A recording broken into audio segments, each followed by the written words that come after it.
y radiológicas del osteosarcoma secundario. El osteosarcoma, como todos sabemos, es el tumor óseo maligno primario más frecuente y habitualmente se da en niños y adolescentes. Las formas secundarias se dan en adultos y se producen sobre todo en huesos previamente irradiados o en casos de enfermedad de Paget.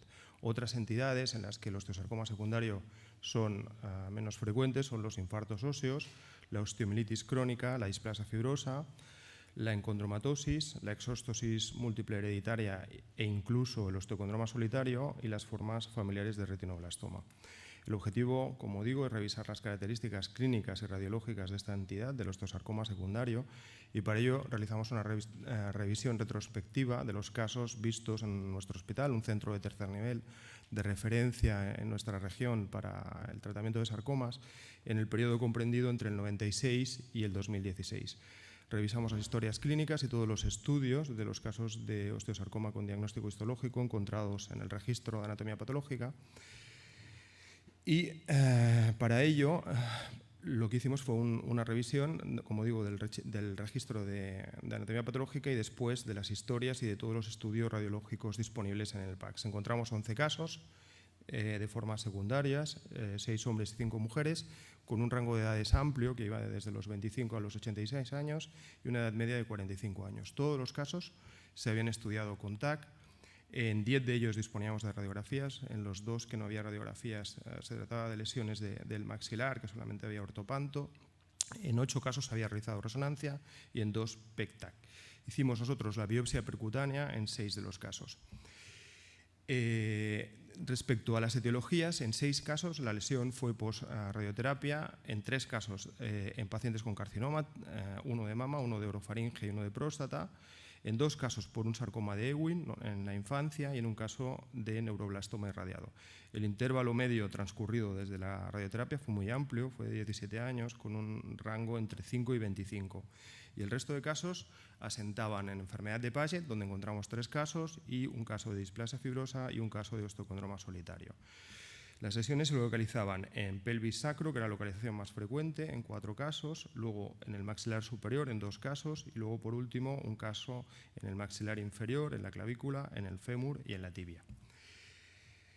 El diagnóstico radiológico no fue sencillo porque un 45% de los casos correspondía a lesiones líticas puras, en las que no fuimos capaces de identificar la matriz calcificada de tipo osteoide, ¿no?, que nos sugeriría el diagnóstico. Todos tenían características muy agresivas, con destrucción de la cortical y afectación de partes blandas, y respecto a la biopsia percutánea obtuvo el diagnóstico en 5 de los 6 casos en los que la realizamos. En un caso falló porque nos la diagnosticó de condrosarcoma cuando se trataba de un osteosarcoma condroblástico. Vamos a ver algún ejemplo. Esta es una paciente de 62 años con una clínica de dolor y tumefacción en la región clavicular izquierda, tenía un antecedente de neoplasia de mama tratada con cirugía y radioterapia 19 años antes y fue remitido a la unidad de tumores con sospecha de metástasis. Como vemos, se trata de una lesión extensa con una lesión extensa con una matriz de tejido osteoide que se extendía a las partes blandas con reacción perióstica.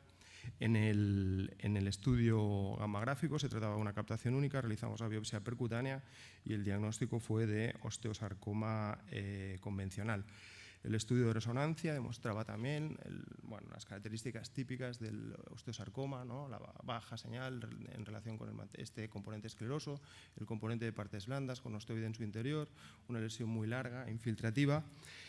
La paciente se realizó el estudio de extensión con la idea de realizar quimioterapia, pero a los 3 meses del diagnóstico ya presentaba, como podéis ver, metástasis pulmonares, algunas con matriz osteoide, incluso implantes tumorales en localizaciones poco frecuentes, como en el tejido subcutáneo de la región clavicular izquierda o en el seno cardiofrénico o incluso en el mesenterio, y falleció semanas después.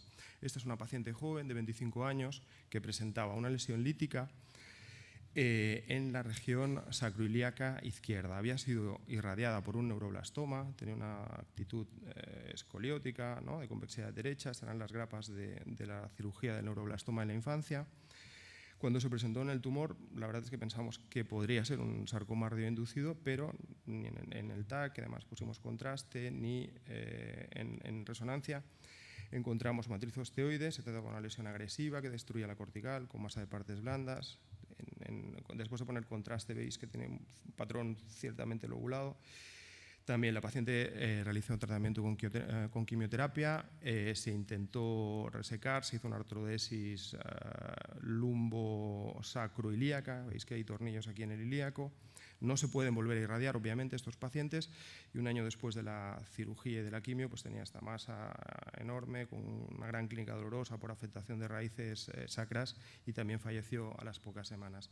Y este es un ejemplo de un caso en un paciente de 19 años que había sido irradiado en la infancia por un sarcoma de Ewing y a consecuencia de eso tenía una gran atrofia del muslo derecho, veis la gran asimetría de tamaño, prácticamente no tenía musculatura y el hueso tenía cambios de rarefacción por la radioterapia, sobre todo en la parte más distal, con engrosamiento cortical, con un patrón trabecular grosero, y evidentemente presentaba esta lesión lítica, polilobulada, con adelgazamiento de la cortical, que fue creciendo progresivamente, pero no de forma muy rápida. Y en el estudio con TC pues vimos una lesión lítica que parecía que tenía áreas quísticas en su interior, no encontramos de forma clara osteoide. Realizamos un estudio de perfusión y en el estudio de los cortes axiales ya nos llamaba la atención que había niveles líquido-líquido, y después de poner contraste en otros cortes también veíamos estos niveles líquido-líquido. El diagnóstico histológico fue de un osteosarcoma telangiectásico. El paciente fue sometido a una desarticulación y tuvo una buena evolución clínica. Y ese sería el primer caso sobre enfermedad de Paget, una señora con 86 años, con un número afecto por enfermedad de Paget de forma clásica, que presenta dolor y que en las radiografías realizadas en el momento del diagnóstico pues ya vemos una lesión lítica, que esta sí que tenía cierto componente osteoide, ya con fractura patológica en el borde lateral.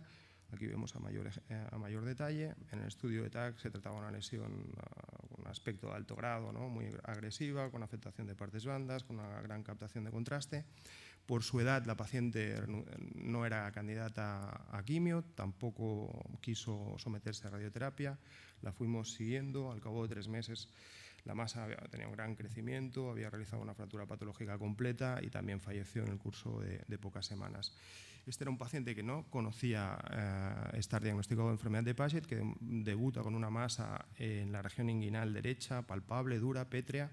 En la radiografía, como signos de enfermedad de Paget, pues tenemos el engrosamiento de la línea innominada y un cierto aumento del tamaño, ¿no? Del acetábulo, bueno, y del ilíaco derecho, y toda esta masa enorme que en el estudio a más detalle vemos que contiene osteoides, sobre todo periféricamente, que se extiende a las ramas del otro lado, y en el estudio de escáner pues tenía esta extensísima masa que también tenía componente intrapélvico que afectaba a las ramas ilio e isquiopubianas izquierdas. Este sería un estudio longitudinal, ¿no? El equivalente si fuera un hueso largo, y vemos las zonas con un patrón claramente pagético y toda la afectación tumoral, ¿no? A lo largo con la extensión posterior, anterior y también caudal. En el estudio con SPECT solo tenía captación a este nivel, también se intentó iniciar un curso de quimio con mucha toxicidad y también el paciente falleció en muy poco tiempo. Y aquí tenemos la histología, la diferencia entre el osteosarcoma y la enfermedad de Paget.